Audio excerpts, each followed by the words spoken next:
push for Make in India started much before the pandemic actually began. But the thrust to make India a manufacturing hub, and more importantly, a global brand, is now stronger than ever before. What does it take for an Indian company to stand out in a very competitive global market? How does an Indian company scale up to a global level? Those are some of the ideas we will be now discussing in our session. Please welcome our speakers, Ankit Daga, Head of Business Development, McEnroe Consumer Products Limited; Abhishek Aggarwal, President, Strategy Ozone India; Pradeep Aggarwal, Founder and Chairman, Signature Global Group; and to chair this session, please welcome on stage Santosh Desai, columnist and MD and CEO of Future Brands India. So let me begin with the youngest person that we have on our panel, Abhishek, who's all of 23 years of age and therefore represents this new spirit perhaps better than anybody else. Abhishek, what is your sense of this new consumer, and you know, how do you see this new consumers, and what do you think is changing when you look at it from the vantage point of your business? Thank you, sir. So for us, we see the new consumer being much more conscious about the quality of products that they're consuming. With the proliferation of cheap data, there is a lot of access to aspirational content, different brands, different qualities, right? So for us, we saw that the new consumer, especially accelerated by COVID, is much more conscious of the brands that they're buying, the qualities that they're buying, and they're also looking that the brands that they buy provide them with solutions. There has also been an increase in the kind of purchasing power that we see. So we're in the building material space, in the architectural hardware and security solutions space. So here we see that consumers, especially homeowners, they really care about what they're putting into their homes, the kinds of brands that they're putting into homes. And we're seeing that tier 2, tier 3 markets are really booming. And that's where we're trying to go, where we're trying to connect with the end consumer in tier 2, tier 3 markets and provide them with end solutions. Ankit, Abhishek just mentioned the idea that, you're seeing the growth in the tier 2, tier 3 markets, the kind of so-called Bharat kind of markets. What is your experience, and how do you see this really take shape? I think so. India, of late, from what we see, has been taking a lot of pride in being Indian. And, we've had multiple data points to suggest how the consumer has forced multiple brands, multiple agencies, even media houses to go vernacular, to reach out to them in their own language.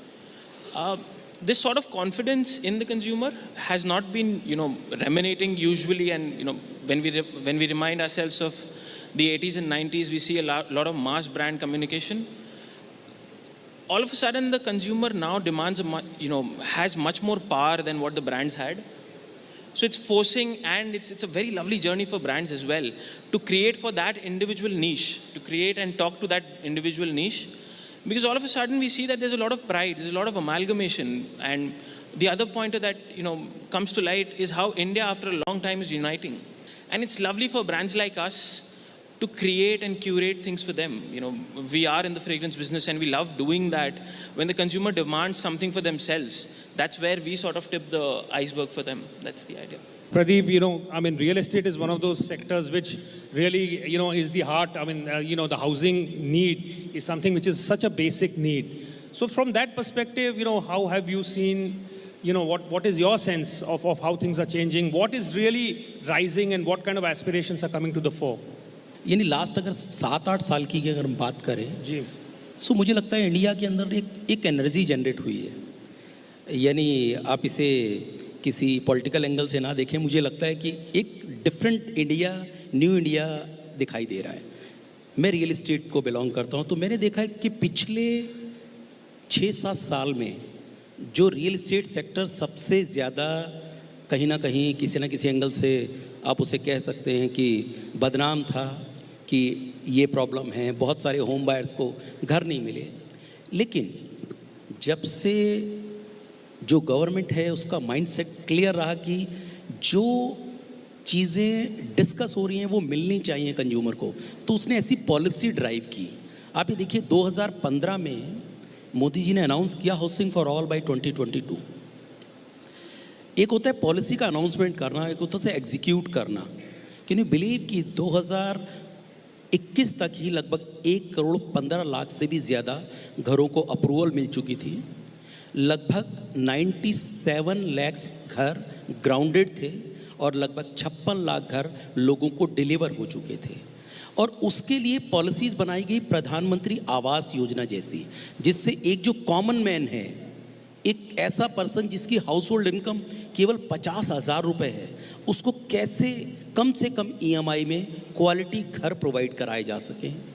Regulator in place किया जिससे जो developer हैं वो right manner में इस काम को करें। तो मुझे लगता है कि ये पूरा का पूरा इकोसिस्टम जो है वो कहीं ना कहीं जब कोई एक इंडस्ट्री रन करती है तो उससे डराइव होने लगता है। जैसा अभिषेक ने अभी कहा कि वो भी होम फर्निशिंग ऐसी चीज़ों में काम कर रहे हैं। माइंडसेट चेंज हो गया है कि एक होता है कि केवल और केवल प्रॉफिटेबल बिजनेस में काम करना, एक है क्वांटम बेस्ड बिजनेस में काम करना और उससे अपने ब्रांड को बनाना।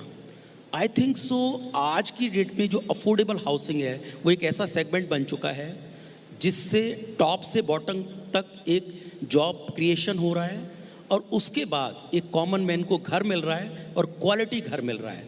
और जो अभिषेक जैसे जो सप्लायर्स हैं उनको भी एक बड़ा बिजनेस मिल रहा है और उनके अपने जो प्रॉफिट मार्जिन हैं उनको श्रिंक करके कॉम्पिटिटिव वे में लाना पड़ रहा है। हमेशा ये माना जाता था कि भाई to actually deliver a product which is of a good quality, given the kind of prices and given the kind of the infrastructure that we had, वो हमेशा एक तरह की दिक्कत मानी जाती थी।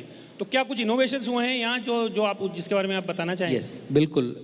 2030 तक लगभग 6 करोड़ घरों की नीड है, बिकॉज अर्बनाइजेशन जो है वो बड़ी संख्या में हो रहा है। अगर 6 करोड़ घर आपको अगले यानी 1 करोड़ घर बनाए हैं और अगले 8 साल में लगभग 5 करोड़ घर और बनाने हैं, तो इसके लिए टेक्नोलॉजी की नीड होगी। और ऐसी टेक्नोलॉजी जो आज की डेट में वर्ल्ड में बहुत जगह यूज़ हो रही है। आज आप चाइना की बात करें, हांगकांग की बात करें, सिंगापुर की बात करें, तो वहाँ पे घर बनाने का जो टाइम है वो 12 महीने से 18 महीने का है। इंडिया में आज भी ये टाइम 4 साल का है। मुझे लगता है जो टेक्नोलॉजी है वो बहुत बड़ा रोल प्ले करने वाली है आने वाले टाइम में। One thing that you had mentioned, Ankit, was this the fact that this kind of the fact that the differences across regions etc. seem to be narrowing, and there is in some senses a sense of a common kind of a mindset or at least common reference points that seems to be emerging. Does this not contrast with the idea that actually more and more businesses have to actually pay more attention to regional differences, or the fact that they have to customize their strategies for individual regions? So, I mean, how do you reconcile these two different kind of ideas? To be very fair, it's not about bifurcating and looking at different sections of the community or states essentially. It's more about creating relevance. The point of view that came across was the consumer now demanding more power from the brands back.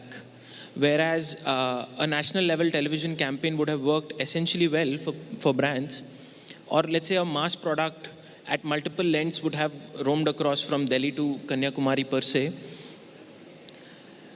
Each state and each preferences in tastes are now being catered by multiple brands. Yes, there are consumers who now take pride in wearing their in speaking the language, in wearing their own custom clothes.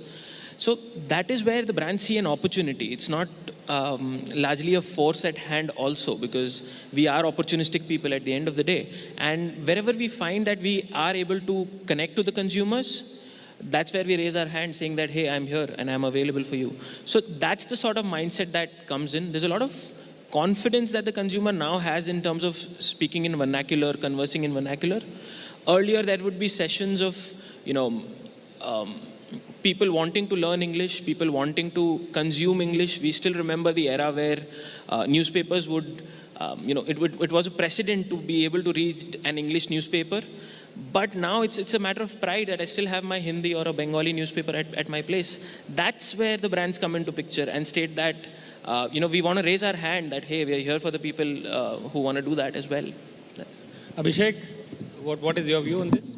Yeah, so to echo Ankit, I think that as brands, we need to be conscious that a consumer is now asking the question, why should we care about you, right? Why it's not necessarily enough to just supply a product, but what is the message that is there associated with your brand?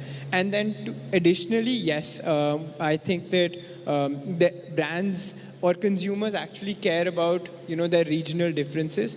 Yes, there is more consumption across the board of multimedia, but you still care about what regionally your differences are. So as a strategy, we are also focusing on communications and products that can be specific to different regions within the country. Pradeep, हम जब बात कर रहे थे तो आपने ये mention किया था कि कोविड की वजह से काफ़ी चेंजेस आए थे और उसकी वजह से कुछ नई अपॉर्चुनिटीज़ भी दिख रही हैं। तो क्या आप किस तरह का कोविड की वजह से क्या चेंजेस आए हैं आप?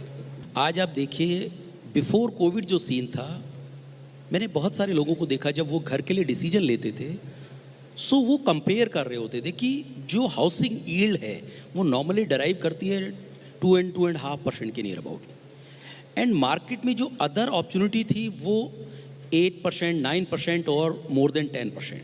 सो नॉर्मली उसका माइंडसेट रहता था कि मैं जो अपनी इन्वेस्टमेंट है हायर यील्ड में इन्वेस्ट करूं और अपने लिए जो घर है वो मैं रेंट पे भी बियर कर सकता हूं, माइट भी मैं जहां काम करता हूं उसके सराउंडिंग ही ले लूं, क्यों मुझे ज़रूरत है कि मैं एक घर परचेज़ करूं. लेकिन आप देखिए कोविड ने क्या चेंज किया. जब कोविड की फर्स्ट वेव आई तो उस वक्त लोगों ने जो किराए के मकानों में थे उन लोगों ने पहली बार पूरा बिहेवियरल चेंज देखा अपने लैंडलॉर्ड के अंदर, कि क्योंकि यानी सिचुएशन बिल्कुल एंटायरली चेंज थी. जैसे ही कोविड की जो फर्स्ट बार अनलॉक होना शुरू हुआ, लोग घरों के ऊपर, यानी जबकि बहुत सारे वेबिनार्स में डिस्कस हो रहा था कि जॉब्स लॉस होगा बहुत सारा, कौन घर खरीदेगा, लेकिन real estate company like us बहुत डिफरेंट एक्सपीरियंस था कि जैसे ही अनलॉक होना शुरू हुआ लोग ऐसे घर खरीद रहे थे कि जैसे ये पता नहीं दोबारा मिलेंगे या नहीं मिलेंगे. तो उसका बेसिक रीज़न समझने की कोशिश की तो यही मिला कि सर जो हमने उस कोविड टाइम में फील किया है वो चीज़ अब हम समझ गए हैं कि हमें छोटा या बड़ा कैसा भी हो एक घर हमारा ज़रूर होना चाहिए. और कहीं ना कहीं वो चीज़ ऐसी डराइव हुई कि आप लास्ट 3 साल की बात करें, 2 से 3 साल की, तो रियल एस्टेट जो है एंटायरली चेंज हो चुका है. Any other experiences that any one of you may have about how, and not just in the immediate short run, but do you see this in any way fundamentally changing anything at a consumer level? I think so. A lot of value of work-life balance was learned. Value of quality of life was learned. People living in metropolitan cities essentially got a chance to go back to their homes that they called. They learned after a very long time, the urban India sort of learned what rural India was living through and the changes that it went through. There was a newer perspective to that generation that came back again post-COVID. There's a lot of data to support that people are coming back to the cities for jobs and all of that. But that perspective now of a quality of life that you want to share is a very interesting change for us to map. To be very fair, that hasn't settled yet, is what I would like to sort of comment on. It still needs to, the guy who's went back and come back again to the urban India now needs to contemplate what he wants now, in the sense, what are the choices that he makes in terms of work-life balances? What are the sort of jobs that he applies for? What is the sort of work that he wants to do? Because to be very honest, urban India had rural India had a lot more entrepreneurship then, with smaller businesses essentially. That also adds to the wave of entrepreneurship that we are seeing. Because now there's a challenge that I work at my time, I work at my ways, and I work for what I think drives me. That adds on to the power to what the story of India that we want to talk about. That's a very interesting note that we are closely following as well, because it's changing and it's extremely dynamic in nature per se.